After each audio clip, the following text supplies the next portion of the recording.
Hello, everyone. It's just past 10:30, so we will now get started with the event. Many thanks for coming to Innovator Founder Visas behind the scenes.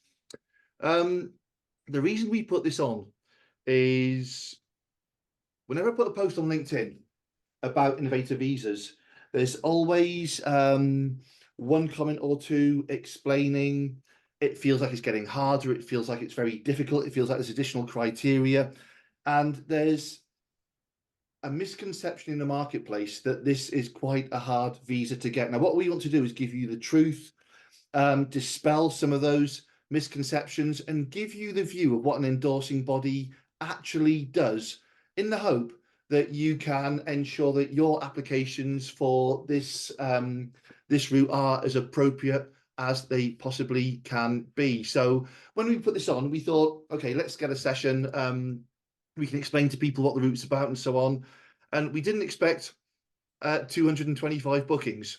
So firstly, thank you for taking your time to watch this. We are recording this session. It will be put on our YouTube channel in the next 24 hours.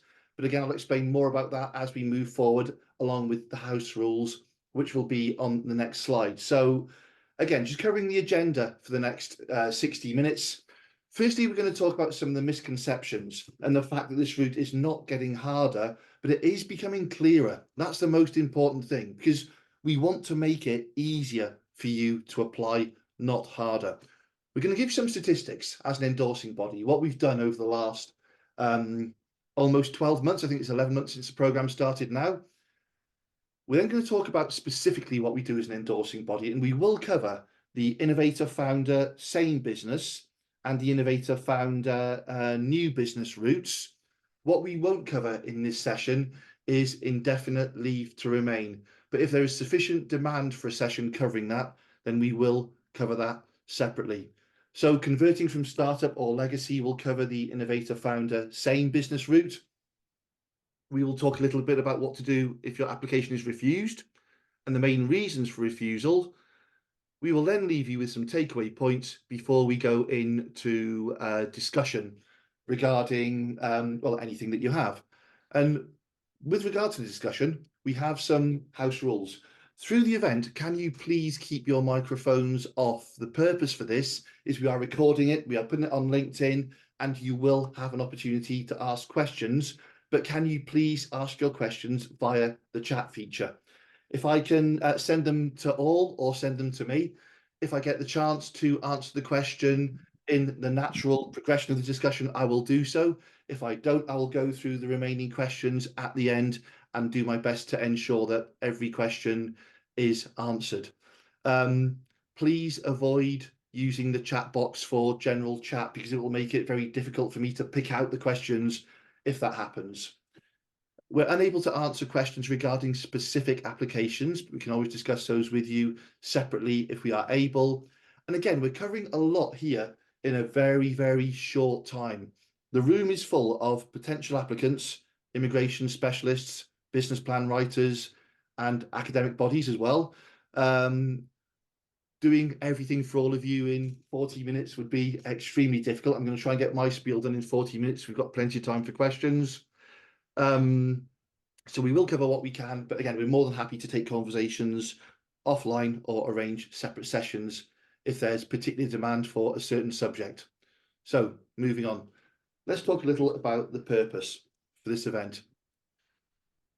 So we want to do this to help you better understand the purpose for the Innovator Founder Visa route and help you understand what we seek as an endorsing body. Because when we send out an acceptance, or more often a refusal note, we sometimes get a response saying we don't think you've understood our project properly, or this doesn't seem to be what the route was made for.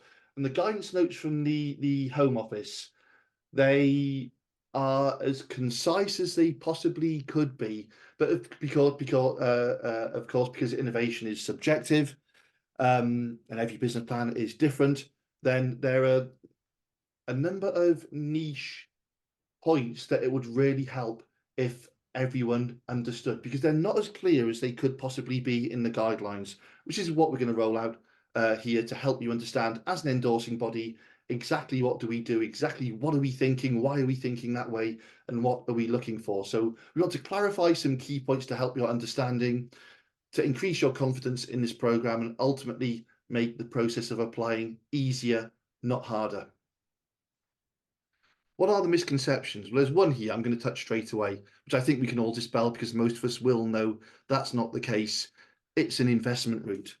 This was never meant as a route to facilitate the investment of money into existing British ventures or to support British entrepreneurs develop their businesses.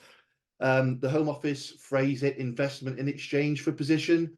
So we can nip that one in the bud straight away. If you have applicants seeking to invest in exchange for a position, or you're wanting to invest in exchange for a position, this route is not for you, because the main purpose of this route is to help you develop your propositions. The phrase we use is genuine business opportunities by genuine business people. So it's not an investment route. I'll nip that one in the bud straight away. It's getting harder. The criteria keeps increasing. Well, when I'm putting posts on LinkedIn, it's normally in response to a flurry of applications that have fallen foul of the same rule. And often those rules, as I mentioned earlier, aren't totally clear in the guidance notes that are available online. So it's not that the route's getting harder, but the rules are becoming clearer and clearer and clearer. And again, the problem with every business is different. They all have their niche areas and so on. So in sending out further information about this route, we're trying to clarify points. It's certainly not getting harder. And hopefully that will be clarified by the statistics that are coming on the next page or two. Anyone can start a business. Well, statistically, well, factually, yes, anyone can start a business, but that doesn't mean that anyone can start a business that is suitable for this specific visa route. Because again, this specific visa route is looking for businesses that are innovative, and that means sufficiently different to what other people are doing. I'll go into some explanations later on. Viable, and viable really means there's a market for it and you have the ability to sell it and the resources to do it. And the other big thing is scalable. So the idea of having a scalable business is one that can grow in revenue or in people. So it's not just a small localized business with a small localized offering. A few years ago, Priti Patel stated that this route, well, the Innovator Founder route, was aimed at economic development. Now, I understand that immigration specialists, business plan writers, your primary role is to get someone into the country. Our role is to make sure that they have a business proposition that has got a high chance of being successful and will therefore make a contribution to the economy. So having a business or having a business idea isn't enough. The Home Office here are looking for scalable businesses that will make a strong economic contribution as they grow. So again, let's touch on that point. Getting the visa alone is enough. Getting the visa is only your starting point. You then have to make the business work, and you have to demonstrate to us in your plan how you're going to make your business work. This is the common misconception. I can't apply with an existing business. That's not strictly true. If you have a business that's already trading in the UK or overseas, then you can apply as long as you can clearly demonstrate that you are one of the founding members of that business. In addition, there's an expectation of increased innovation as you continue once you get your visa. And then the last one I'm going to touch upon now, and of course we go through all of these in a lot more detail through the presentation, is if I fail first time, I can resubmit my application. We do have a second assessment and an appeal process, which I will mention later. If you put in a specific application, then your assessment will be dedicated towards that specific application.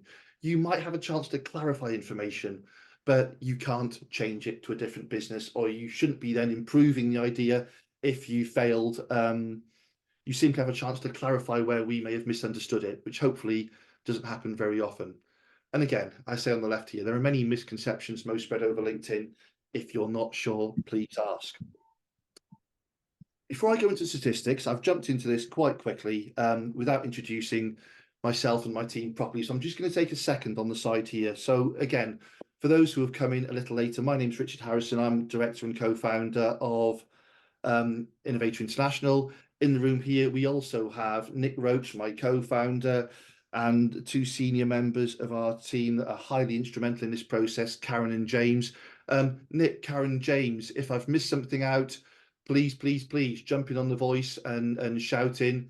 If I'm running out of breath and voice, I will ask you for a contribution as we move through. So again, as we move through, if I've forgotten anything, if I miss anything, please, please do jump in all. Okay. Yeah, please do, Richard. Thanks.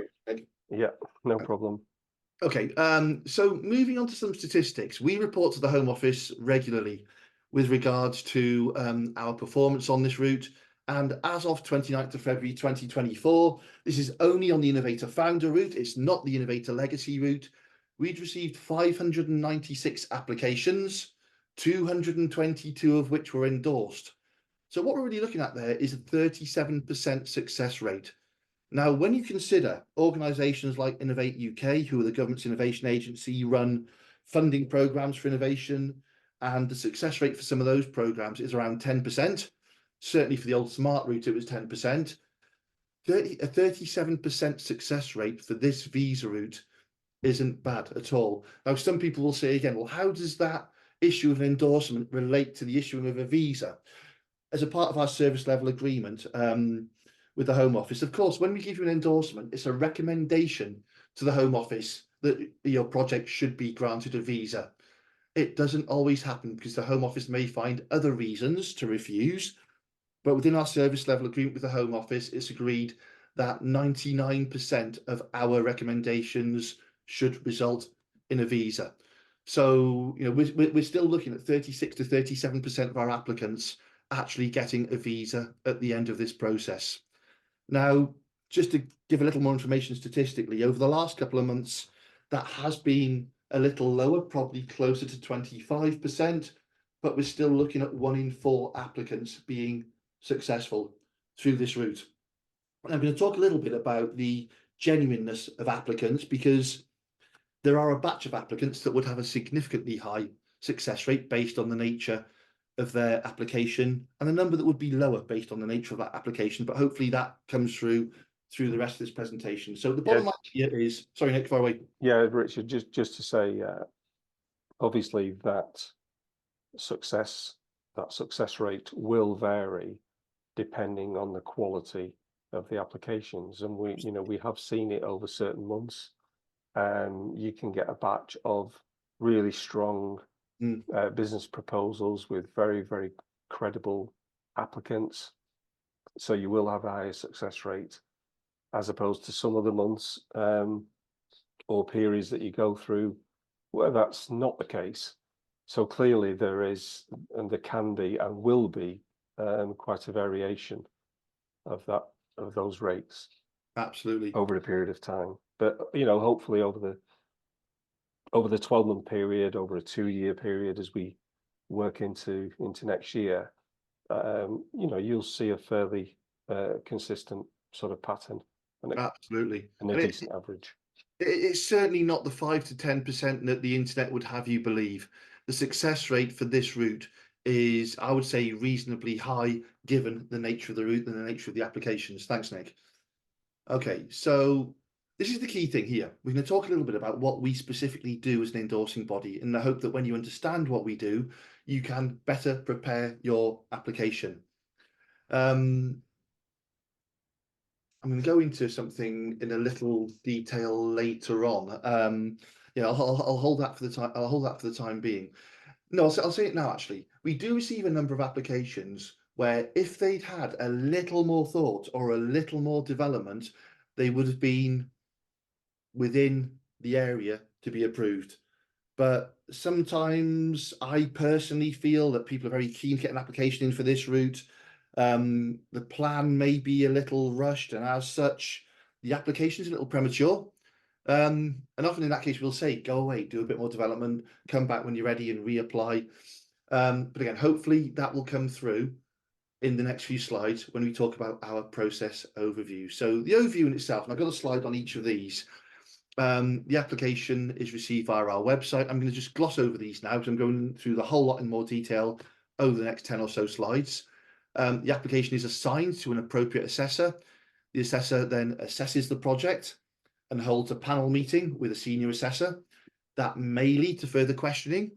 We make a decision. I've actually missed something off there as well. No, I haven't. We've got the interview stage. We do an interview for successful applicants or potentially successful applicants. We do some due diligence, and then the client is formed. So that is what we're trying to do in the period of assessment. It's not simple. It's not straightforward. There is quite a lot of work there. And the application fee that you pay, to clarify another thing, we are not paid by the Home Office for anything that we do.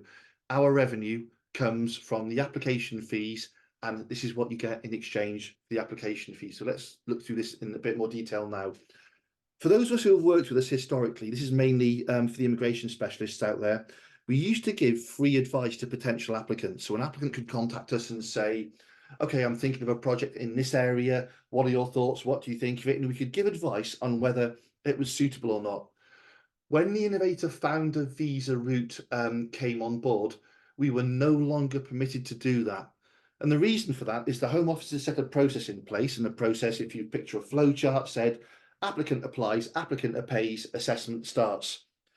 If we give any advice before the payment is made and the application is submitted, we're basically breaking that process, which breaches the rules of the immigration route. So we are no longer to give free advice on specific projects.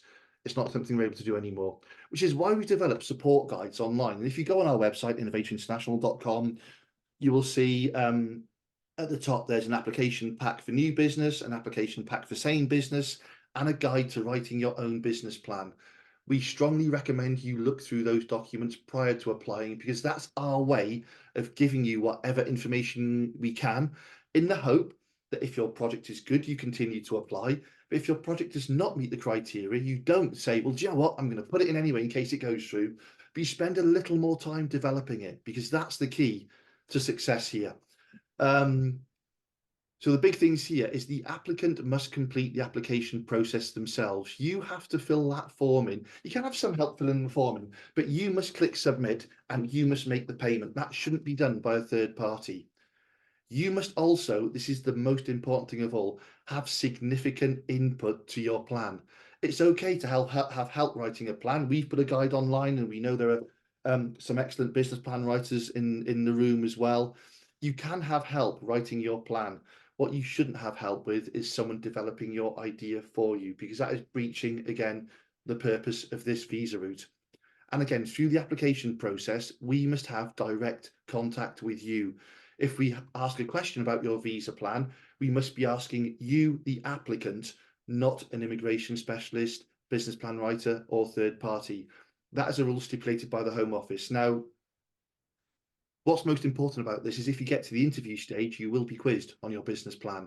So if you haven't had significant input to the plan, you might pay your money, you might get to that point, then you might fall foul at that point because you haven't developed the plan, you don't know it well enough. So again, 3 key things.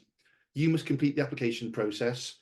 You must have significant input to your plan, particularly the intellectual property part, and we must have direct contact with you personally, the applicant, through the process.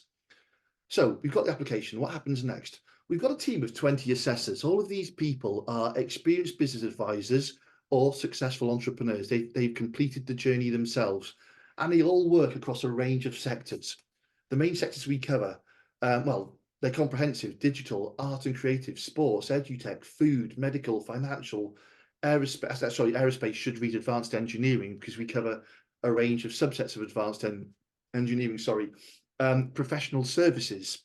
So you will always be assigned an assessor who has an understanding of your sector, either through providing business support to that sector or already being a successful entrepreneur within that sector. And that person will then read your plan, read your additional documents, and start the in-depth assessment. And I've got a few pages on this bit because this is the most important section of all.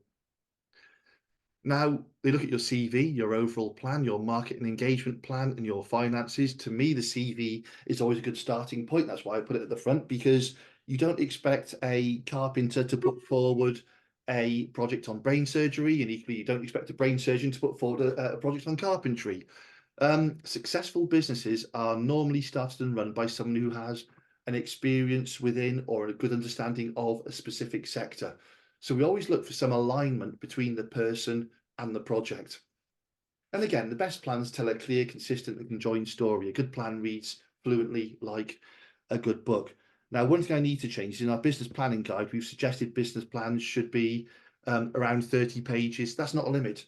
We get business plans that are 60, 70 pages. My point there is you can normally tell a good story in 30 to 40 pages. So please don't think the 30 pages we mention in our business planning guide is a limit. So let's look at the in-depth assessment in a little more detail. So this probably sounds fairly obvious, but when we first look at a project and first read the plan, you get one of three gut feels about that plan.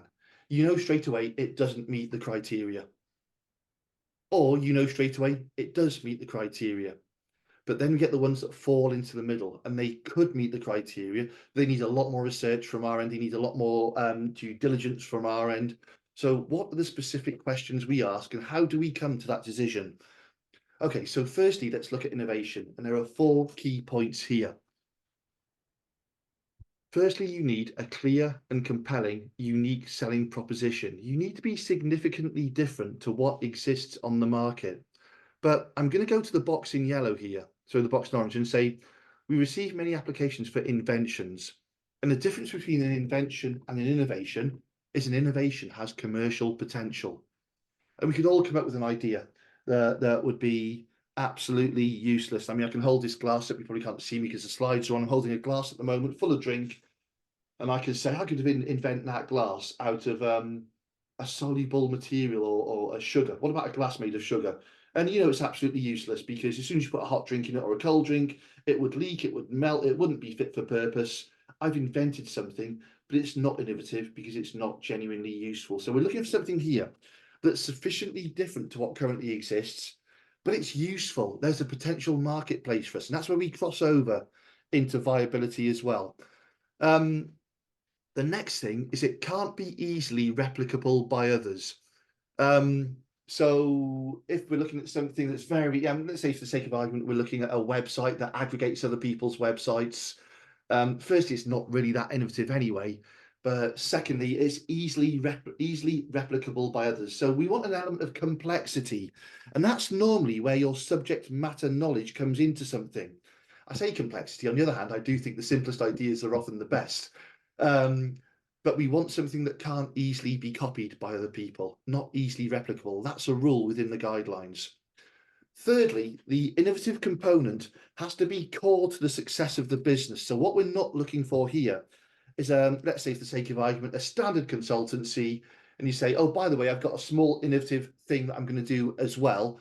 The innovative thing has to be core to the success of the business. Okay, and then it has to be primarily developed and delivered within the business. So what I can't do is come up with a concept myself, not understand how to make that concept real, and then just send all that to a third party, a design agency, a software company. I have to be primarily responsible for developing the clever part of the business. Okay, so we've got some questions coming in. I'm going to go into those a little bit later on. So let's move on. That's innovation. Let's look at viability now. And for viability, we're talking about your ability to deliver the project and the project's ability to have some sort of market acceptance. So what we really need to see is credible demand for an offering. We want to understand what the problem is within the marketplace, what your solution is, and why the solution would purchase that product. Now, that normally means speaking to people within the marketplace to find out whether they would use it, why they would use it, what they would pay for it, and so on. So there has to be some sort of credible demand for your offering. We then understand that these projects take time, they take money to deliver. You have to show us that you have sufficient funds to develop and deliver the proposed business, funds and other resources, because unless businesses are already running, they incur cost, they operate at a loss, then suddenly there's this point where they start to break even and they start to make profit and so on. So you have to show us you have access to sufficient money to cover those losses and resources to develop the business to the point where it needs to be. I think Richard, just to point there, I think there's another common misconception around, you know, the old rules used to be someone had to have £50,000, and we've seen it in black and white on certain platforms, whereas, you know, this requirement is now being waived. Yeah. The reality is that what the Home Office have done is sort of said to the endorsing body, it's the role of the endorsing body to assess whether the two things really, whether the business plan is credible in terms of the resources that it is likely to need for their specific business plan, and B, whether those resources are actually in place. So, for example, if someone said, you know, we're going to develop a very complex application and a website, and it's going to take quite a bit of research and development, and that's going to be launched globally, and the business plan says that that can be done with £10,000, to us that wouldn't be credible, because we know how much these applications cost. You know, we've got first-hand experience of how much these things cost, so it has to be credible. And then obviously, if you are saying it is going to cost, for example, £100,000, then you need to demonstrate that you've got that £100,000, and that is available in liquid assets, cash, that can be invested into the business. Thanks, Nick. Thanks. Yeah, so what we're talking about there, and again, let's just another myth: the £50,000. The Home Office did not remove the requirement for £50,000, which was the case under the old innovator visa route. What they did instead is they replaced it with a sum deemed appropriate to the endorsing body. So we will always ask you for a financial plan.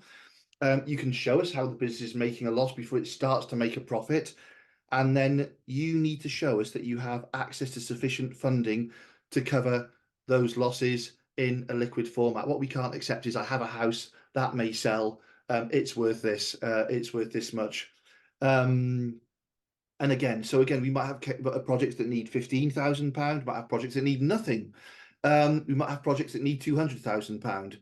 So the £50,000 has been replaced with a sum deemed appropriate to the endorsing body. I'm just going to jump on a few questions now while they're building up before I move on to scalability.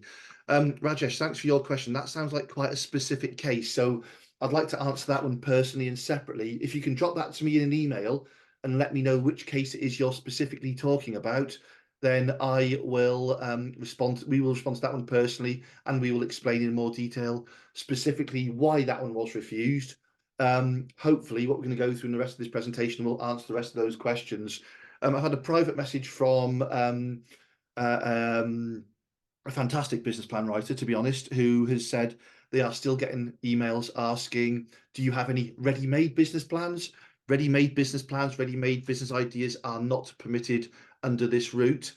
And again, the problem is if you do go down that route, the likelihood is you will end up purchasing a business idea that you can't deliver. And if you can't deliver it, it is unlikely to be successful, which puts your visa and your endorsement at risk. Many thanks for highlighting that point to us.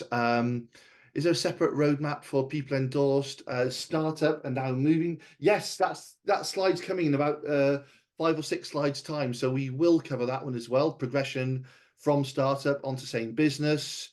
Hopefully that's now been addressed as well.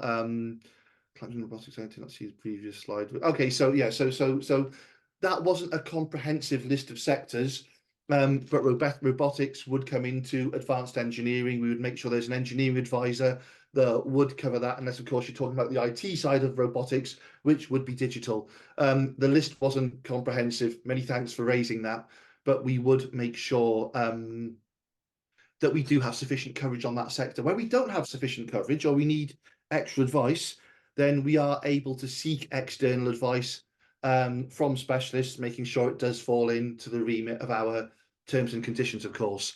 We've got a lot more questions coming in now. I'm going to do a few more slides and go back to a few more questions. I'm just going to answer that one quickly. Would you consider third-party funds? Yeah, absolutely. It's investment, but we need the investment to be secured prior to the endorsement being issued. What you can't say is, I'm going to come to the UK, and when I'm in the UK, I'm going to get £100,000 investment, because it's not as easy as people think. And I'm sure a lot of people in the room, I see a smile there. I know a lot of people in the room know that that's not the case. So yes, we consider third-party funds, but we are also aware that we get some applications with investors mentioned, and the investors don't appear to be very credible. So we will check the investor during the due diligence stage. Okay, I'm going to go on now to a few more slides, come back to a few more questions after. Thanks for your patience, everyone. Okay, so scalability now. What we're talking about with scalability, we want growth businesses that will increase their turnover, increase their staff count, and so on. And that's really captured within the settlement targets. So in the plan, we need to see how you are going to scale your business, how you're going to grow your business nationally and internationally. And there should be, again, let's go back to a previous point. This should be a story. It should be consistent. It should be joined up. If you're increasing your turnover to £1 million, we expect more people to help you do that. And everything ties in together. If you're increasing your turnover and not your people, or increasing your people and not your turnover, you're not presenting a good joined up story. And I'm actually going to pop back to the last slide, because there's such an important point here on the left. When you do get to apply for your next visa, whether it's the same business or the ILR, you will be assessed against the projections in your plan. So, okay, if you tell us you're going to make £1 million in year 3 and you do 250k, 300k, we can see you're on the right route, and that is acceptable. But when you tell us you're going to do 150k and you've done 3k or 4k or 5k, and you haven't really got a sustainable business, I'm going to tap into that phrase sustainable a little bit later on, because it's such an important word. That's when the Home Office are more likely to say, well, hang on a minute, you're not really doing what you said that you would do. Your business isn't looking like it can scale and so on and move forward. So that's where issues arise. So when you're writing your plan, what you need to make sure is that you can deliver that plan, or at least get on the right path to deliver that plan. So I'm going to go back to scalability now. So once the assessor has developed their opinion and captured it in what we call our maturity matrix, they then meet with a lead assessor, a senior assessor. And the most important thing about that is it gives a second opinion on the same project. They can look at the project, they can discuss points, they can agree or disagree, and they may come to the same opinion. It could be refused, or it should be accepted, or there may be the need to go back to the client and ask for additional information, which is normally the point. So at that point, the assessor will go back to the applicant, ask further questions. That's often when things take a little bit longer, because there's this exchange of information that goes on. One question leads to another, and we've got this Pandora's box situation where you've opened all sorts of situations that we need to address and look at and consider. But ultimately, that will get us to a point. We used to, under the old startup visa, we used to have the advantage of offering something like the benefit of the doubt, we called it, where an applicant, it felt good. There was good potential there. There was good promise there. There was the opportunity to present a startup visa under those conditions. But certainly since the Innovator Founder Visa was formed, and to be honest, it was the case with the old Innovator Visa anyway, that option to offer the benefit of doubt has been removed. And now we are required by the Home Office to evidence beyond reasonable doubt that the project has a strong chance of being successful. So moving on, we then get to the point where the decision is made. It could be simple, it could be complex, but whether it's simple or complex, it will be detailed in a feedback form. The bottom line is every project is subject to the same basic assessment criteria, and every project receives the same fundamental level of attention. The only time a project will receive more attention is when it has specific detail that needs investigating further. So when successful, the applicant progresses to the interview and due diligence stages, I'll mention on the next couple of slides. When a project is refused, there is a chance to question the decisions that are made through our appeal process, which again, I will detail in the coming slides. We then go on to the interview stage, where the applicant will be invited to a Zoom interview. They're asked a series of set questions primarily around their business plan. By that point, we should have clarified any misunderstandings anyway, but this is primarily to make sure that the applicant has developed the plan, and they haven't had an excellent plan developed for them by a third party they're using to try and come through the immigration route by dishonest or fraudulent means. So we may ask additional questions. If successful, the applicant then proceeds to the final stage, which is due diligence. And at that point, we're checking your passport details, we're screening against global sanctions, PEP and watch list informations, we're checking your financial evidence and evidence of any investors and so on to make sure that they're sufficiently credible. And when you get through that point, we're able to inform you that your visa has been, sorry, not your visa, your endorsement has been granted. Our CRM system pulls all of the information that we've collected during the process, presents it to you in a concise manner. The summary is just that, it's a summary. There's a lot that goes on behind the information that you get fed back. When you receive your endorsement letter, the Home Office also receives exactly the same information at the same time. And then all of the files, including your business plan, your any additional notes we have, are also shared with the Home Office for their reference through the application, the visa application phase. I'm going to take a breather after this one and try and do a few more questions, because then the process is out of our hands. We've either refused or we've issued. You've applied to the Home Office, and at that point, we don't receive any further information from the Home Office on the process. A caseworker may ask us some questions, but that's quite rare. We have no further influence at this point. We can't see how long it's taken the Home Office. We can't pursue your case with the Home Office. What we get is a monthly report showing the visas granted and refused. And more often than not, you, ladies and gentlemen, tell us you've got your visa before we receive official notification from the Home Office. So once your visa application is issued, then we no longer have any influence in that process. Yeah, Richard, just a point there, Richard. It is quite normal for Home Office caseworkers to ask the questions direct to the applicant. So, don't feel as though it's something personal or there's something particularly necessarily wrong with the endorsement and your application. It is quite normal. Essentially, they're just going through their own due diligence process, and the endorsement letter itself isn't particularly long, relatively long, compared to all the information that we receive in terms of business plans, additional information, etc. So it's always a challenge to get that information condensed into the endorsement letter. So I think it's quite natural that there are going to be some questions from the Home Office caseworker, but it's nothing to be sort of concerned about. Absolutely. In the vast majority of cases. Yeah. So again, so don't be concerned about questions from the Home Office. We very rarely receive them. You might receive them quite commonly. So yeah, thanks, Nick. I'm going to fire through a few questions quickly now.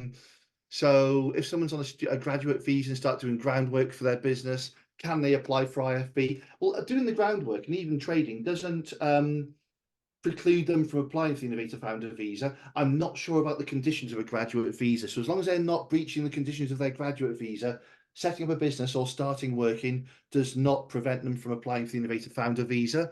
How do we deal with applicants who have slightly shifted from the business idea? Well, if someone shifts from their original business idea, they should always seek the permission of their endorsing body. And if it can be deemed as, I'm going to really go into this a lot more on the next few slides when we talk about progression for the Innovator Founder visa. But if you're changing your idea, whether it's small or large, you should always get permission from your endorsing body. Otherwise, when it comes to the point where you apply for ILR, the Home Office will assess your progress against your last endorsed plan. And if there's a differential between what you're doing and what you're endorsed to do, then it's highly unlikely that you will actually be granted that next visa. So you can shift.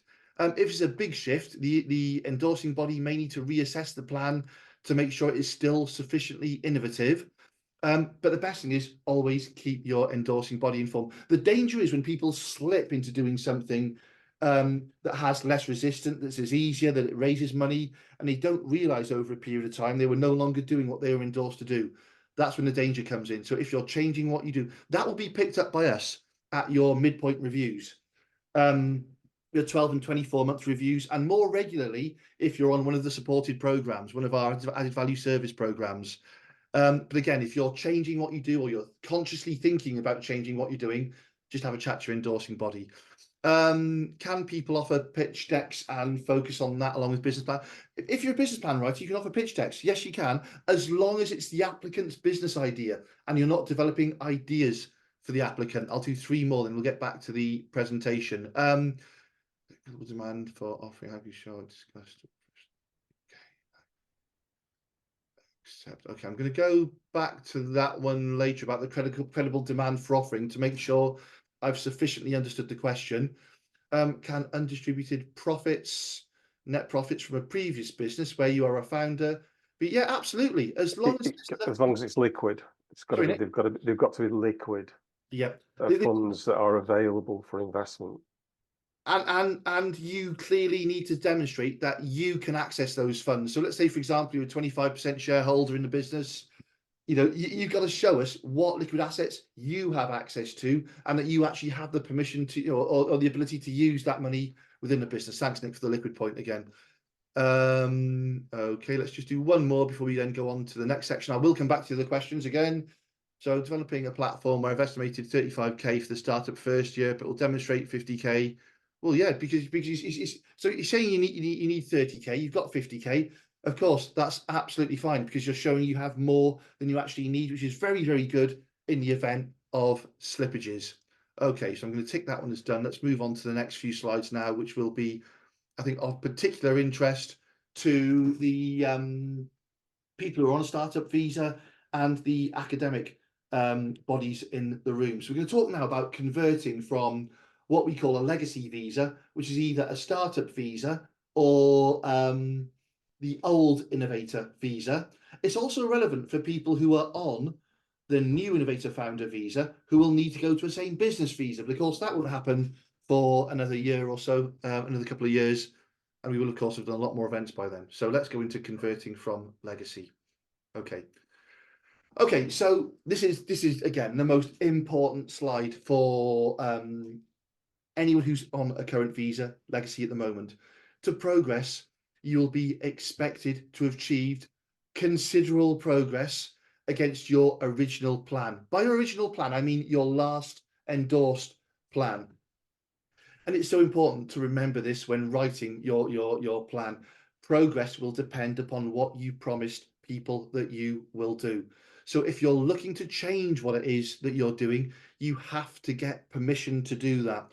And it's so often the case, especially with young first stage entrepreneurs who have dived into business. They found it's not quite working, but something else will work. Or if they change this, they can get some money in, or we'll do a bit of consultancy, and they get to the end of the year and they've got 40k in the bank, but none of it is relevant to what they were endorsed to do, which means in the eyes of the Home Office, none of it counts.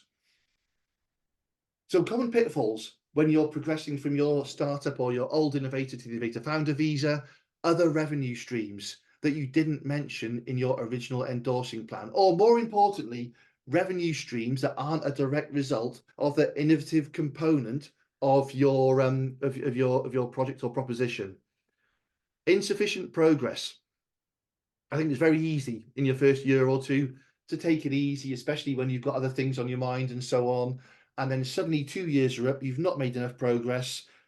You wrote a plan, you've not done anything like what you promised you'd do in the plan, and therefore you haven't made sufficient progress against your original plan. This is that point again, unapproved pivots, when people change direction consciously or subconsciously, and they get to a point where, again, they think they're doing well, and commercially they are doing well, but in terms of their innovator visa and the contract they've signed up to, the rules they've signed up to, they've changed too far from their original plan.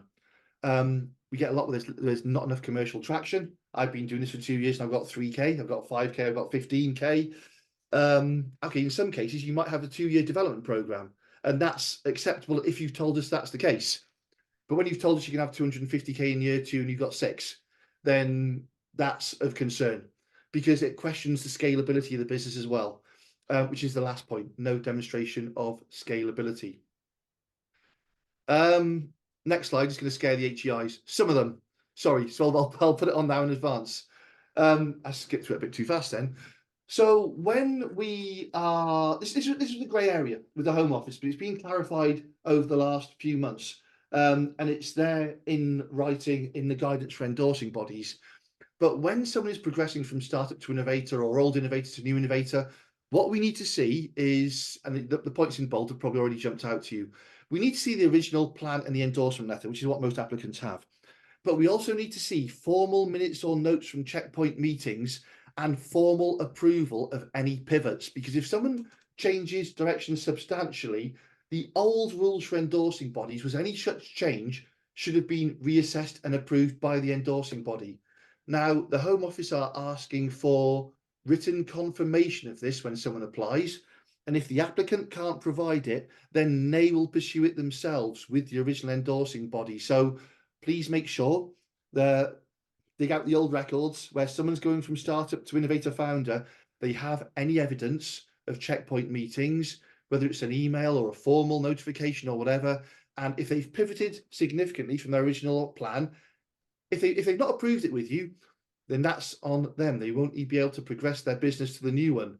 But if they have approved it with you, then they will need some formal notification that explains what happened in that process and why you think their new plan is suitable. I'm not going to dwell on this one too much, because if the HEIs or the startups and legacy people in the room want a separate session, we will arrange a separate session very soon where we can go into that in a lot more detail. So we need an updated plan from the pivot. We need any progress report from the applicant summarising the progress they've made over the last few years. And then we need an updated plan if it's differed substantially from the original plan. Okay, so what do we look for? The beautiful thing now is if you've been approved for innovation and you're doing the same thing, we don't need to reassess that innovation. It's already been approved. It's already been okayed. So what we're looking at is progress against your original plan. We only need to reassess innovation if you've pivoted or you're pivoting and the innovation has changed substantially. So what we look for progress against the endorsed plan, development of the IP, and by the IP, I mean the intellectual part of what it is that you're doing, the service or the product. We want to see that you've put in 2 or 3 years worth of work, depending what visa you were on, into the business, and it's progressed at a proportional rate. Ideally, you want to see commercial traction, especially if you forecast commercial traction, which is proportional to your plan. Clearly, again, if you said you get 200k's worth of business and you've done 30, 40k, then I'm sure there are reasons. I mean, no one ever, I don't think I've ever had a single plan even on legacy, looking at over 1,000 plans that have done what they said they would do financially. But again, we don't want you doing 1% of your turnover. We need something that's just a bit more representative. We need, sorry, typo there, we need continued evidence of scalability. So a demonstration of how over the next 3 years you are going to further grow the business. And we need to show that the business is commercially sustainable. Now, I said I'd mention this word later on as well. This is such an important word. Sustainable means your money coming into the business is greater than your money going out of the business. When we are at a point where we're looking at progression onto an innovator founder, the money coming into the business, we will count revenue. We'll also count investment and grants and things like that as well. Money that you're putting into the business. When we get to the point of ILR, we want the business to be wholly sustainable without the need for additional funding. So what we're really looking at here is your sales exceed your costs. But when we're at an earlier stage, we will consider investment and grants and other forms of money to help you get to a point where you're sustainable, because you might not yet be profitable. You might be making 40k a year, but your costs might be 50k a year. So we try and be as reasonable as we can in terms of what we're looking for. Now, what happens if you've done your startup for 2 years, you've maybe fallen foul of one of these rules that we've mentioned here, and you're not eligible for a same business application? Well, assuming that what you're doing is deemed sufficiently innovative, you can potentially reapply as a new business your innovation will be reassessed, but you use your progress to date to show the viability of the concept. So if you've got to the end of a startup, you've not made enough progress, but the idea is sound, you've just not met the black and white criteria to progress onto an innovator same business, then you can potentially apply for an innovator new business. Now, if you apply for an innovator same business and we don't think you meet the criteria, we will have that conversation with you and we will say to you, look, do you want to change your application for innovator new business? Because we don't feel you meet the criteria for same business. We do have the ability to have that discussion with you. And to hope you don't get to that point anyway, we do have a support program for entrepreneurial communities for HEI coming out over the next couple of months. I'd love to speak to the academic people in the room about this. Please do pop me an email separately, or I will drop you one to talk about what we're doing with HEIs over the coming years. Okay, so there was a lot in a very, very short section there. This session is being recorded. I'm aware we've got 8 minutes left on the main bit. So please do go back and watch that again. If you've got enough demand for a whole new session on startup to innovator or legacy to founder, then we will arrange and run that session separately. I've only got a few slides left. I'm going to do a few more questions very, very quickly. Just scroll back up. Okay, just reading this one. That's quite okay. That's so one from Emmanuel. That's a personal case. I can't answer personal cases in an open session, so please email me. I'm sure that your plan was assessed extremely well and professionally, given the team that we have, though. Clearly, you don't feel that's the case, so I'd like to explain that to you why. Please email me privately, and we will address that separately. Okay, so a lot of capital, regularly getting capital from grants, complete product development projections. Okay. So in this case, yeah, I'll try and answer this one, Richard, if that's okay. Of course. Clearly, what no one could expect for a deep tech company in this sort of sector, and we have had a few applications very similar to this. Clearly, it's unreasonable to accept that all of the funding is all in place, at such an early stage. But for us, I think if we've had quite a few applications where there has been pre-seed funding, some angel investor funding, and as long as it can sort of demonstrate that it's got to a point where it can progress, with a view to accessing further external investment down the line, as far as we're concerned, that's absolutely fine. Fantastic. Thank you, Nick. Thank you. And again, agree wholeheartedly. Okay, so there is no plan to stop this innovator founder route in the coming months. It's only been running for a year. And if you look back at the bid documents for this program, it was always planned to be a minimum of a 3-year program, possibly a 6-year program before they reassess it. So there are certainly no plans to stop this in the coming months, as far as we're aware. We've certainly not been made aware of anything, and we have active ongoing discussions with the Home Office on a regular basis. Is the innovator visa more demanding in terms of business and maturity level rather than the profile? I'm not quite sure what the question is there, sorry, so I'll try and answer it in a different way. We do take a number of applicants. We take people who are fresh out of university with a very good, well-formed idea. We take people who are extremely experienced and have sold their business to Google or to Apple. So there's a wide range of applicants. Sorry, Nick. Yeah, I was just going to say, Richard, I think the answer to that one is we need both. We need a credible applicant, and we need a strong business plan. Yeah, it's credibility rather than experience, though. I mean, you could be straight out of university, no business experience, be credible through your knowledge. Exactly, but you can't really have one without the other. Yeah. Without going into any details, we have had applications from very credible people. Yeah. But it's not been endorsed because either there's no specific sector experience, or everything's being outsourced, and the business plan wasn't particularly innovative. Really good business. That could probably have made a great success in the UK, but it didn't meet the innovation criteria. So, I think the answer to that one is it's got to be the applicant and the business that both need to meet the criteria. Absolutely, absolutely. Right, the right person, right plan. Yeah. I'll do two more questions. What I will do, I'm aware we're due to finish at 11:30. I will stay on just to answer the other questions, but I will try and get this presentation finished Yeah. for everyone first. So last question for now. Does the business need to have started to have developed a website? Whether the business has or hasn't started is irrespective. It can have started, but you have to show you're a founder member, or it cannot have started and you could still be in the planning stage. So either way, either is acceptable. Clearly, if you have started, then you've shown you've got hopefully some traction and some commercial interest. So that can be a good thing.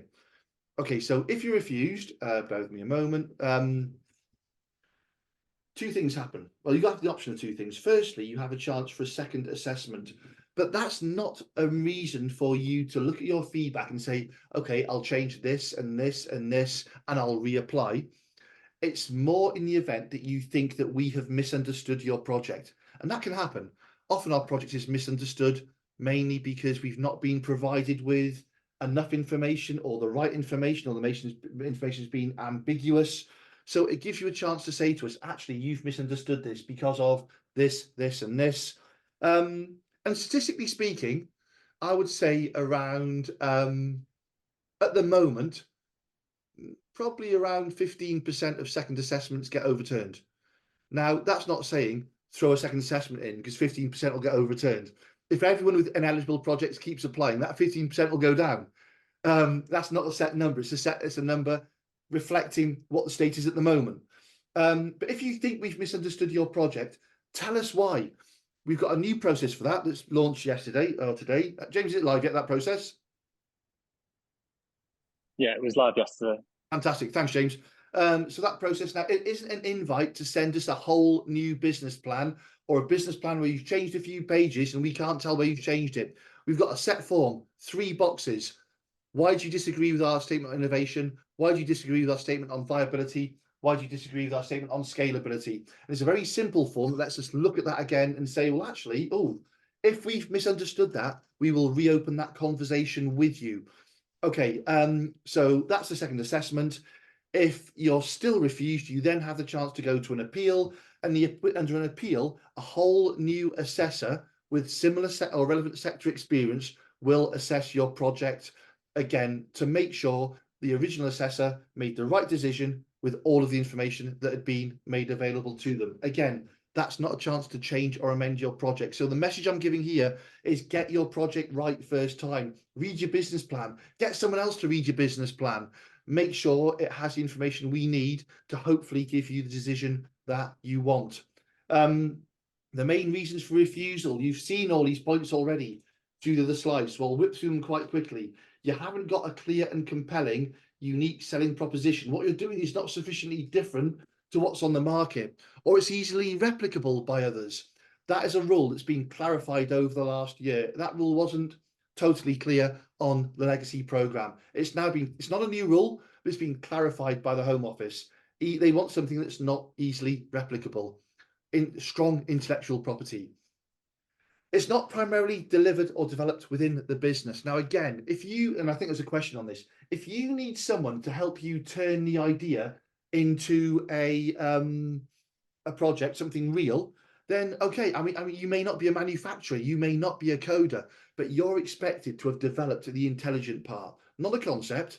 So let's say, for the sake of argument, I've got cooking is always a bad example because cooking businesses are rarely successful down this route. But as an analogy, if I've come up with an amazing menu and I've written the instructions on how it's going to be cooked, but I've not got the right sort of stove, I could give that instruction for someone to follow my instructions and make it for me. But what I can't give them, sorry, is a piece of paper that says, create me a meal that tastes of 6 different things and so on, and let them do the intelligent part. I need to do the intelligent part, but it's accepted that you might need some help realizing that. Okay, so not primarily delivered within the business. There's not credible demand for your offering. My soluble cup, no one's going to want that. So you need to show that there's a genuine need for what it is that you're selling. And ideally, the UK marketplace have bought into it. They will meet your price. The number of apps we see charging £25 a month when no one's going to pay it because it's all available free on other apps anyway. Continues to amaze me. Show credible demand for your offering. Show that your financial projects, sorry, a reason for refusal is supporting financial projections cannot be defended. Show us your projections are real. Tell us what your assumptions are. What's the cost per unit? What's the RRP per unit?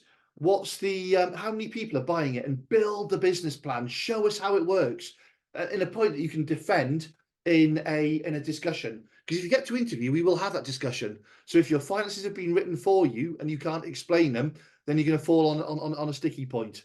I'm whipping through these very quickly now because I realise we're just about to exceed the hour. No appropriate skills, knowledge, experience. That's why we always make sure the CV ties in with the business proposition, and the projections aren't based, here we go again, financial projections aren't based on credible assumptions or research. I'm very aware that I'm speeding up and there's a lot of information here, so please do go back and view this over YouTube again, or get in touch with us to arrange separate sessions. We're on the last few slides now, fortunately.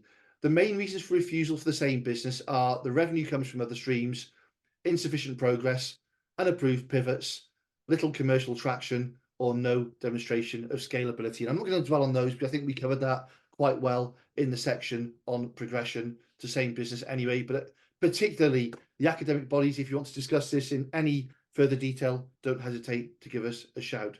So the takeaway points, and these are quite simple and quite straightforward. If it doesn't feel authentic to you, it certainly won't look authentic to us. Please download our documents and study them in detail. The application pack, and if you want it, the business planning guide as well. Clarify the pain point that you're addressing, and also clarify and substantiate the market. Why would people pay money for this? How much are they paying? Have you agreed them that they would pay this? And that comes into innovating. Don't just invent. You're creating something that you can commercialize. It's the most important thing of all. Work on your IP. Make sure you're, I'm not talking about protectable IP here, but I'm talking about your idea. Make sure it's different. Make sure it's unique. Make sure people will want it. And really sweat your numbers. Make sure you know your numbers inside out, because we're not gonna ask you what's your forecast revenue for month 6. But we can ask you about the rationale behind your numbers, how they build up, what happens if something goes wrong, how are you going to meet that financial shortfall. So the clearer you make it to us, the less questions that will be asked, and the greater the likelihood of this being a smooth and successful process. At last, I'm going to grab a quick drink and then we will answer the questions. I am aware that some people may need to get off, so I'll just say now very quickly, thank you for everyone for coming along. Thank you for your time this morning. I'm aware that this may raise more questions than answers, but the purpose of this is to get us all talking. So if there's a specific session you want on a specific subject, then please ask and we will address it. Other than that, I'm going to now take a little time to work through these questions and answer each one. So if you have asked a question that hasn't yet been answered, I will get to it. Nick, any further closing points? No, just thanks very much, Richard, for taking us through that at quite a pace. As you say, there's a lot of information there, you know, and if there is interest in a specific area where we can go into it in a little more depth, you know, please let us know. Yeah, absolutely. Thanks. Okay, so here we go. Let's go through some of these questions. And can I show a tech partner who's going to support as an additional indirect funding support along with cash? I'm not quite sure. If you can have a tech partner, absolutely. You need to explain what the relationship is between you, whether you're paying them. I'm not sure what you mean by will it consider as a credit. If you want to add an extra question on that, I'll just clarify that. I will get to that again later, but certainly you can have tech partners. Although you're expected to develop the IP primarily yourself, not your partner, of course. If you have a company with other co-founders, but they want to apply only for one co-founder, is it still considered as an innovator team? Okay, so if you've okay, so we would assess it as a co-founder because there are other people within the process. But you're applying as an individual. There's only a single fee being paid. The assessment process is exactly the same. The only thing that really differs, if you have other people who don't need endorsement, is that we will ask for further information such as their roles in the business and the equity split. So again, that shouldn't have any impact whatsoever on the application process. So we're now on to the question, can someone have established a business on the graduate route visa and apply for this idea with the innovator visa, as it's technically not new? Then, well, yeah, we're aware that people have opposing answers for this, but we've clarified our position with the Home Office, and our position has always been, you can have an operating business as long as you can demonstrate that you are a genuine co-founder of that business. So as long as you're not breaching any of your rules on the graduate visa route, then yes, absolutely, you can start a business. You can even trade under that business as long as you can demonstrate to us that you are a founding member. Absolutely, Carly. There are no problems to us with that situation. Where there's often a difficulty there, and particularly with the Home Office, well, and us, if the business has been established on Companies House in 2021, Yeah, and then it shows the applicant joining in 2023, that is then clearly quite a difficult situation to defend. absolutely. So it's all got to tie in.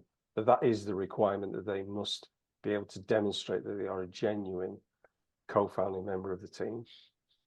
I'd add to that as well by saying, if you're developing an application and you've got a co-founder who's not in the UK but might want to come in the future, make sure you mention them in your business plan so we have sufficient evidence that they're a founding member. Yeah. Okay, so appreciate the positive comments on the presentation. How many people can apply in one startup team for an endorsement letter? You have one application per person. So you've got a team of 4, which is very rare. 3 is rare, 2 is more common. You can have as many as you want, but you've got to present us with a plan that can. So you have one endorsement letter per person, but you've got to present us with a plan that shows it's sufficiently sustainable for that number of people, and they all have an active role in the day-to-day management of the business. Nick, and the challenge is settlement criteria. When you absolutely get settlement criteria, that's yeah, the yeah. main challenge. The more people you have, the more difficult it is to meet unique settlement criteria.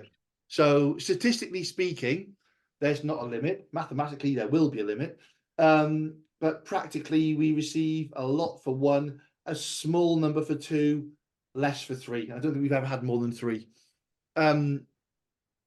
Okay, so does establishing the UK company beforehand affect the process of endorsement? Absolutely not. Again, it's a direct message here, so I'll read this one to myself if I go quiet for a second.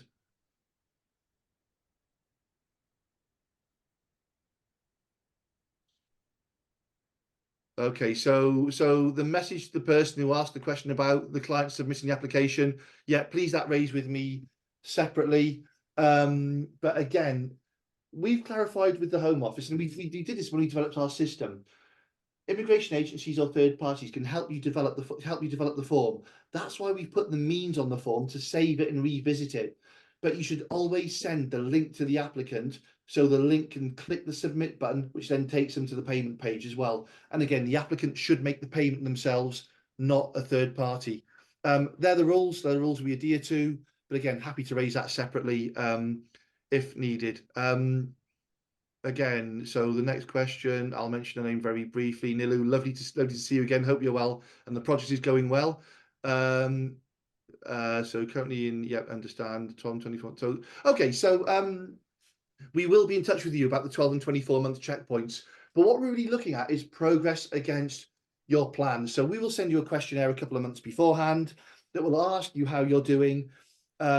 We will then look how things are doing and find out if there's a way that we can help further. But you will be contacted a couple of months beforehand with the set questions. The main purpose is just to check that you're making progress. And for people who have gone a little astray, they may be veering from their plan unknowingly, is to find out how we can further help these people. But again, Nilu, always happy to have this conversation with you separately if needed. Okay, so again, we've spoken about if you hi to the legacy endorsing bodies in the room. Again, if you shifted direction and you've approved it, you just need, if it's a small shift, anything emails will suffice. If the innovation has substantially changed, you just need to provide the applicant with evidence of how you've reassessed that to make sure it still makes the criteria, whatever that assessment actually was. Okay, so yes, please, the separate session for legacies. James, if we can, we'll get that sorted in the next, the foreseeable future. We will get a separate section for legacies and progression. and that will apply to our existing client base as well, who are on legacy or legacy startup or legacy innovator. Credible demand. Can you please clarify what forms? Okay. So I mean, it's difficult to say what implies credible demand, because it depends on what the project specifically is. Now, sorry, the question here was a private question. It's how do we what constitutes credible demand? And it is a very good question. And I would say you wouldn't go to a country and just throw a product into the market without understanding. And let me give two examples here. Understanding there's demand for that market. We had one application that got through. It was a very, very good application in my personal opinion. And it was to do with a specific form of alcohol for the UK. But it was more to do with the way they were brewing it and the way they were creating it. Now, we know that alcohol is very, very popular in the UK, and they're also selling that alcohol already internationally. So in that case, we didn't really need evidence that there was a market for that product, because there was already a market for it, and the development process was where the innovation was. What we're talking about is where there's a lot of competition. Let's say, for example, you created a CRM system or a sales platform or something that's quite different to what exists. How are you convinced, and how can you convince us that other people would use that platform? So maybe you've done a pilot program and people have told you why it's different, why it's better than Zoho or Zero or whatever. And you said, well, yeah, I'd pay £50 a month for that. So it differs on a case by case basis. But if you can credibly show us that you think it would sell in the UK, and the big word there is credibly, we're just looking for some form of conviction from your marketplace. It could be a small pilot program. It could be questionnaires, depending upon what it is. But you need to be convinced yourself, and not just a gut feel, not just a gut feel. Nick, market research is always a question. You've got anything to add on that one? Yeah, I mean, it is simply that, as you've described it. I think we do get a lot of business plans that haven't done any primary research. I think we do get lots of plans where there's lots of desk research, which is cut and pasted from various published papers or other websites. To be honest, you can see that a mile off. And for me, one page of primary desk research talking to prospective customers, and telling us what their feedback is worth more than 20 pages of desk research showing global statistics. Absolutely. Okay, thanks, Nick. Thank you very much. I'm going to whip through them because I've just noticed there's still a large number of questions, but some of them are very short answers, such as this one: how do we watch it back? If you go to YouTube, search for Innovator International, you will find our YouTube channel, which is actually called Innovator Pulse. This will be on there by the close of play today. So again, go onto YouTube, search for Innovator International. You'll find this video. Well, you won't find it yet, obviously, but you will do by the close of play today. Can I work for another company while developing my startup under the Innovator Visa? Yes, you can. But the rule is you should spend the majority of your time developing your innovative proposition. So if you get to the end of 2 years, sorry, Nick. And it's going to be a certain skill level. Absolutely. Yep. We ask that the work is relevant to your project, but it should be a specifically skilled job. Thank you for that one, Nick. If you're still working 50% of your time for another business at the end of your visa, then it would appear that the business is not growing, it's not scaling. So it should only be to support your income while you're developing that business. But the short answer is, under certain conditions, yes, you can. Thanks for information on the HEI program. Business angel route. Again, we have absolutely no information on the business angel route whatsoever. We're hoping for information as much as you guys are. As soon as we find out anything, we will let you know. Equally, you're close to the grapevine, so if you hear anything before us, please tell us. But at the moment, we have nothing on the business angel route. Okay. So we've then got interested in the proposed. Thank you very much. Again, HI support program. We will get back out there. Thank you for the positive comments. Again, okay. A deep tech, Nick. So Nick, we're on the comment at 11:03 on deep tech. We did address. Okay. Yeah, we've answered that one. Yeah. Okay. Startup legacy found it's possible to apply for new business immediately without saying business? Oh, absolutely. Oh, okay. So yes, you can. So if you're on a startup or legacy, we're on the question from 1127 now. We're getting there. If you're on a startup or legacy, is it possible to apply for a new business immediately? Yeah, so a same business is a progression of your existing business where you've met the criteria. There's nothing to say you can't just go straight for a new business instead. Now, why would you do that? You do that if you haven't met the criteria for progression, or if you've got a totally different business idea or a sufficiently different business idea. But the problem you may have when you go for same business, we don't need to reassess your innovation. It's been granted, it's been given. Under a new business, we do have to reassess your innovation. So that naturally carries a risk of refusal. Okay, so we're getting there now. Okay, so thanks for clarifying. We do ensure. Okay, so yeah, I've seen. So we will clarify that for you.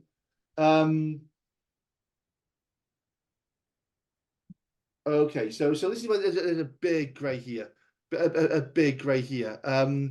Yeah, and thank you both for the comment there, because that's absolutely spot on. What the Home Office are trying to avoid here is people investing in an existing UK business and applying what has been termed investment in exchange for a position. Let me check those caseworker guidance notes there, because again, we have had many cases where the business has already been trading in the UK or overseas, and they have the application has been accepted. Again, let me go back and get something specific in writing for you that the Home Office are happy for us to share, because what I don't want to share obviously is private discussions, but we are of the operating understanding that trading's not an issue. Nick, have you got anything further formal that we can add to that point? The business point. Yeah, what the Home Office don't want to see, obviously, is just one business being taken from one country and put into another. I think there's got to be a credible reason for the relocation of a business, if that's the case. Why the UK? Yeah, I think that's about it, really. I mean, yeah. Well, Nick, I'm going to jump onto that bottom point, if I may, because again, it says there it is permissible. I'm not sure whether that says is it or it is. I'm hoping it says is it, because we would say it's not permissible for an individual to have joined a business after it was registered with Companies House, unless no, you it isn't. the name and then develop the plan after. Because let's remember, the applicant has to have significant input to the development of the plan. Absolutely, yeah. So if you develop the plan, then founded the business, and then someone else has joined, they've clearly not been fundamental into the development of the plan. So that's the key thing. Correct. Not when the business was registered, but you can demonstrate they were fundamental in developing the plan. Yeah. And again, okay, so trading in the UK and overseas, you can have a business. Well, we've certainly endorsed businesses, and they've got visas that are already doing some trading in the UK, possibly under a different visa, possibly because they've been overseas themselves. And then they've gone on to have an endorsement through this visa route. But again, please, James, can you note this one down, and we will take it away. We will get a statement from the Home Office. Hopefully they will let us share with you to show that you can have a trading business in the UK. So I'm going to move on from that one now. If we need to raise it separately, we can. Thanks for the 87 people that are still here. I will get to your question quite soon. Do we assess business plans for charities? Yeah, again, as long as it's innovative, viable, and scalable, then absolutely, there's no problem with the specific structure.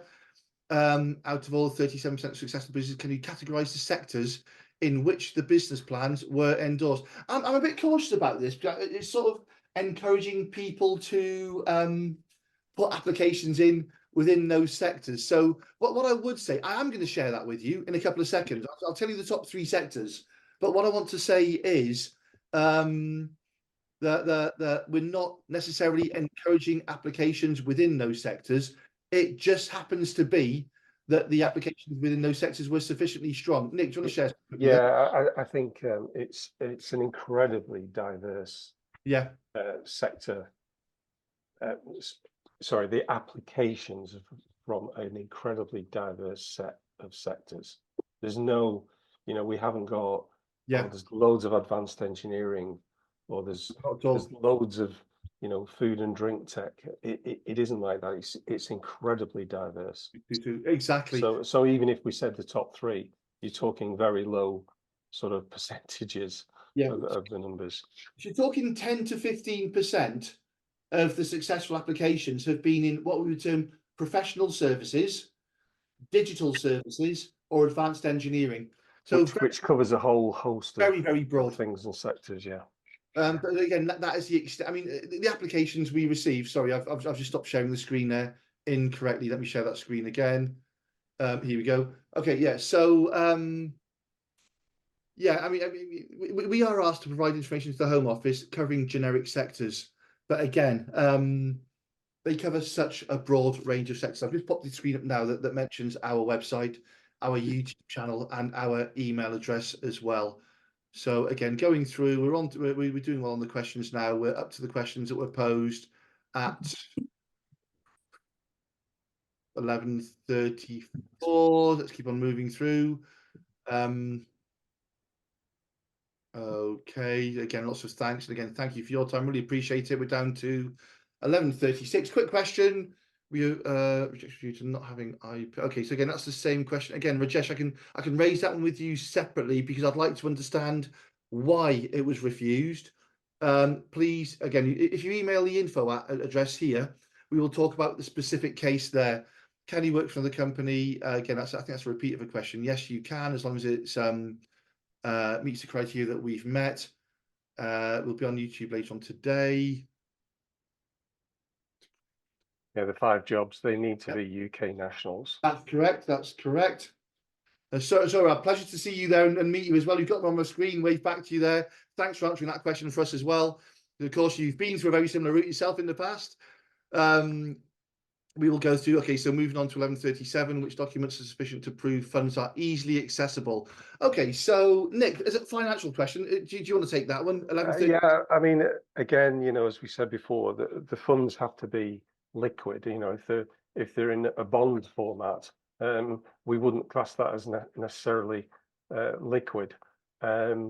It all depends on the nature of the investment, but they do have to be easily accessible to turn into cash for investment in the business. In terms of the number of bank statements, you know, 6 months bank statements is sufficient. Some people send us 12 months, some people send us 2 years of the bank statements, but yeah, I would say 6 months is reasonable to show that, and that's just to show that the money has not just gone in, you know, it's been there for a while and is readily available.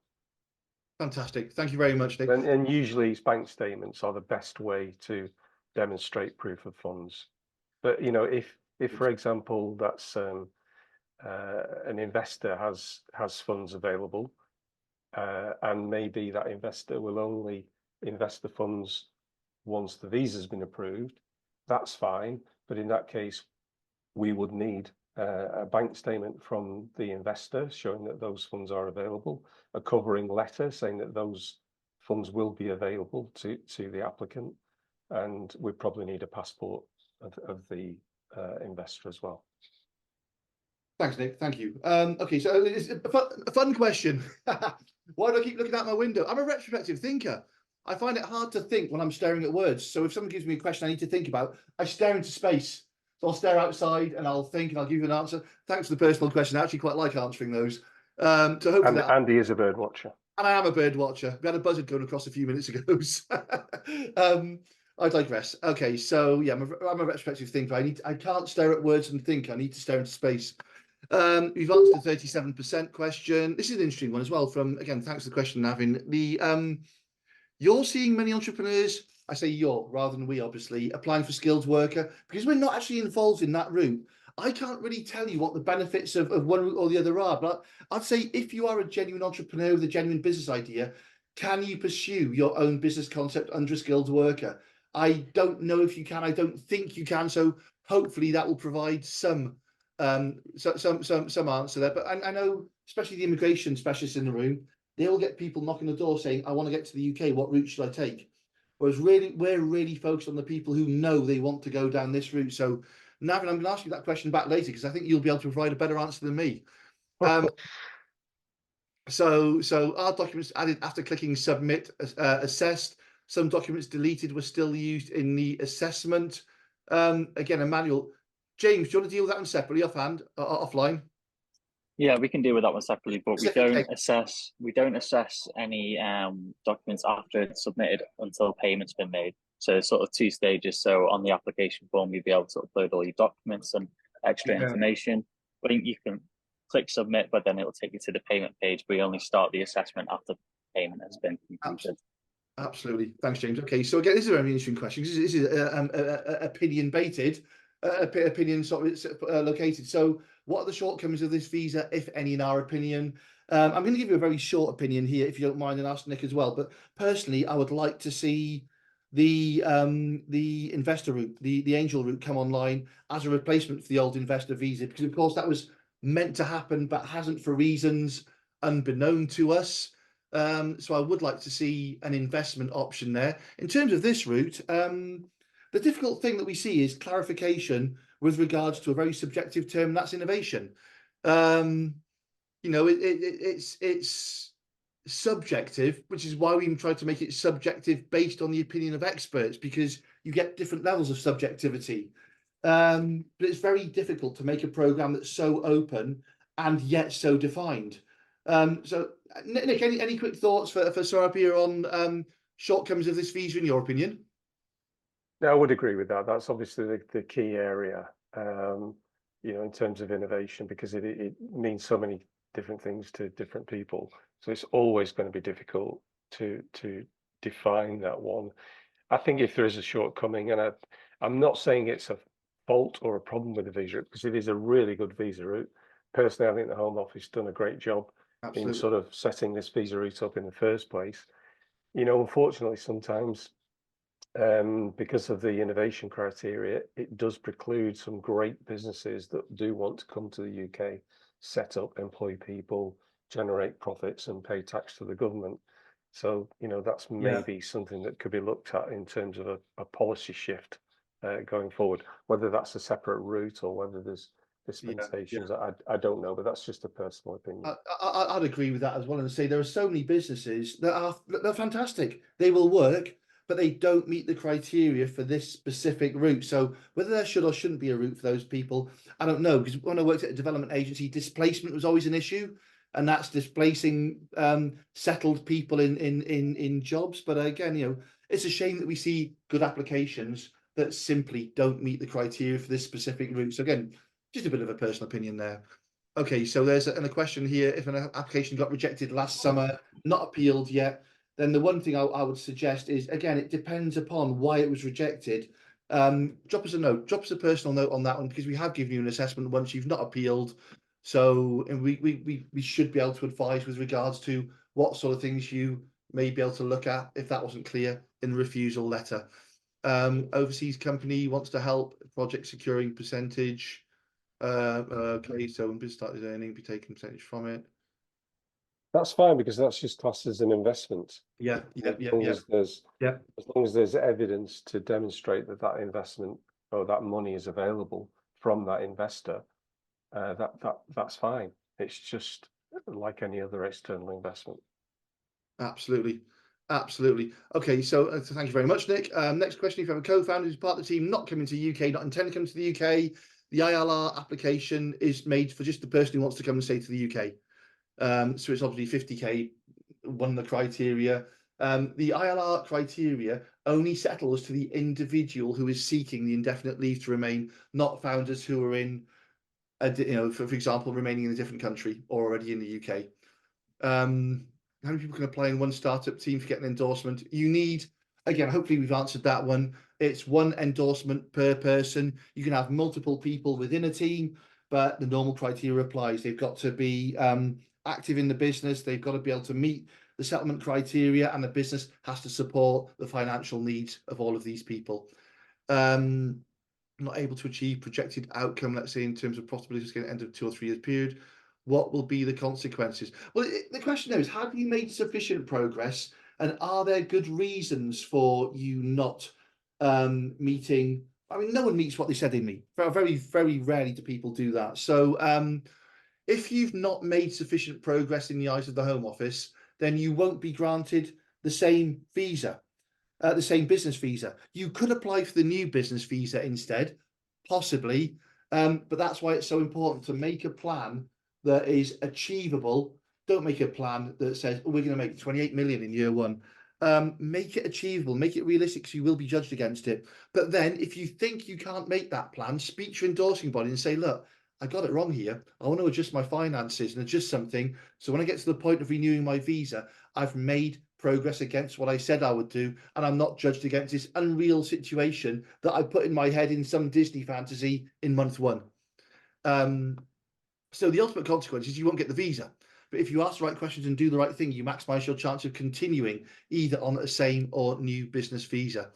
How do you view a business wants to be based in the UK, but its main activities would be conducted overseas? So I think this is one where it's sort of wrapped into the requirement for primarily be delivered within the business. Clearly, ideally, what the Home Office wants to see is businesses in the UK creating jobs for UK nationals, you know, and then exporting is fine.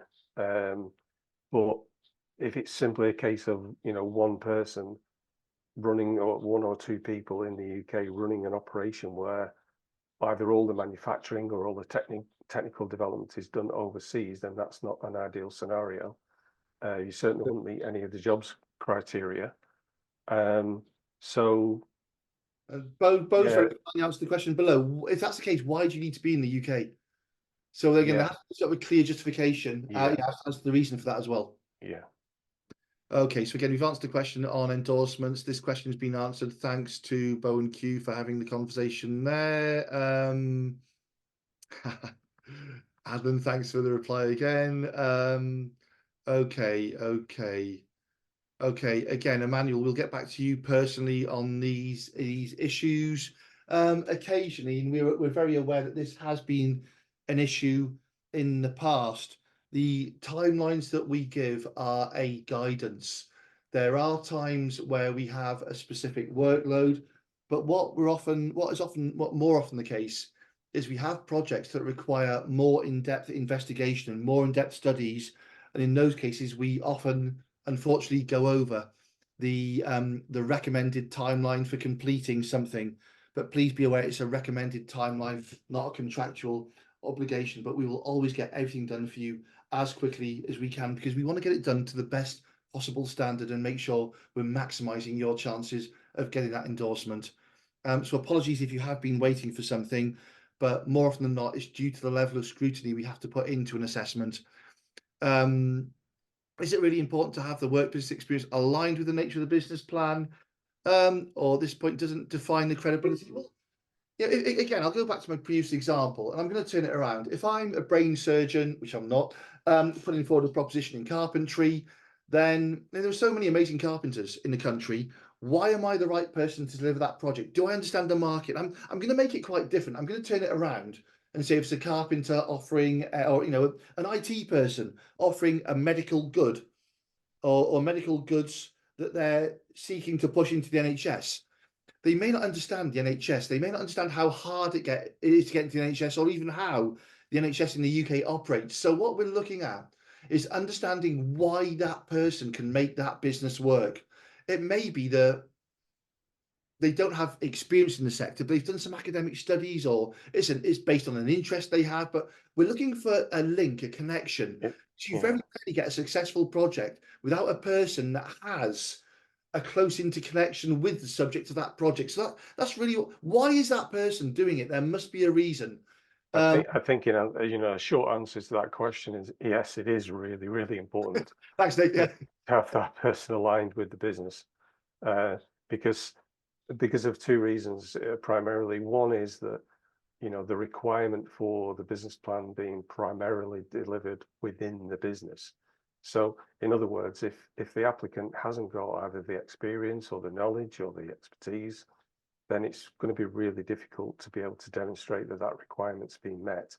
But also, it's just simply from a business perspective, because that's, if anyone's looking at a business plan outside of this business route, or a pitch deck for finance, one of the first questions is, well, what experience do you have and how can you deliver this plan? So yes, it is really, really important that those two things are aligned. Absolutely. Thanks, Nick. And the last question, could you provide a few more examples of successful cases? Well, we haven't got two the same. What I would say, Chloe, is James, can you remember where Harriet publishes the majority of the success stories? We've got a few on the website, and there will be more on something we're launching in the next month or so. But James, are the success stories at the moment primarily on Instagram? Yeah, on Instagram and LinkedIn. But yeah, we are putting together a new page to show them all. Okay, so at the moment, if you want to see something now, go to the Innovator International Instagram webpage, and you will see a small number of success stories with links and so on. They should also be on the Innovator International LinkedIn page. And on the LinkedIn page, you'll probably have access to the bigger story rather than the snippets that are available on Instagram. So unless any more questions fire in the next 10, 20 seconds, it's been an hour and 40 minutes. Thank you so much for all of your time. We will start to process this video straight away. We will split it into sections so you can scroll forward and backward to the bit you want to see. HCIs, we'd love to speak to you. We'll be in touch with you very soon. But again, thank you for the team for always being there for us. Thank you to people who are going through or planning to go through that process, immigration specialists, business plan writers, applicants, everyone who's here today. Thank you very much for your time, and we hope the session has been useful. Thank you.